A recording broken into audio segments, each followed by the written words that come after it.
Isang magandang araw pong muli sa inyo mga kapatid, mga kaibigan. Muli po nandito si Balintataw ng Agila upang kayo po ay handugan ng isa na naman pong tula. Ang pamagat po ng tula na ating bibigkasin, ang kanyang pagpapalakas ay lalagi sa anak niya. Dito sa ating daigdig, marami ang kaganapan na sa tao'y nagdudulot ng ibayong kahirapan. Ang pagtaas ng bilihin, kawalan ng hanap buhay, nagdudulot sa marami iba't ibang kaguluhan. Ang iba ay nawala na ang tiwala sa may kapal, kaya't sila ay nanghawak sa sariling kakayahan. Tayong mga lingkod ng Diyos hindi dapat mabalisa, pagkat tayo ay may Diyos gumagabay sa tuwina. Kapag tayo'y mayroong lunos, dumaing lang sa ating Ama, ang kanyang pagpapalakas, agad nating nadarama. Siya ay ating kublihan, tanggulang di magigiba, sa ating nagpapatatag, tumitibay sa pag-asa. Marami ang nangasindak, buong mundo ay natakot, sa sakit na lumaganap, buong mundo ay sinakop.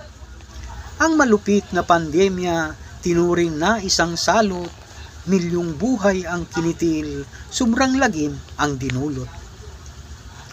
Kahit nagkaganon pa man, tayong mga lingkod ng Diyos, tayo ay mayroong kublihan na sa ating bumabalot. Mayroon pang mga gyera na lalo pang nagpahirap. Digma ang Russia at Ukraine, apektado na ang lahat. Naging sanhi kasi ito, presyo ng gas ay tumaas, kaya kahit ang bilihin, ang pagtaas di maawat. Sinabi pa ng bansang France, mas food shortage magaganap, mga tao'y magdaraho, kaguluhay lalaganap. Ngunit kahit na kailan tayong mga lingkod ng Diyos, hindi tayo natitinag, hindi tayo natatakot.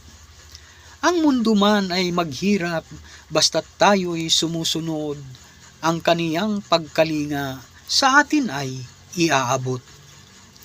Manatili lamang tayo na sa Ama ay pasakop, ang kanyang pagpapalakas, matatamo nating lubos.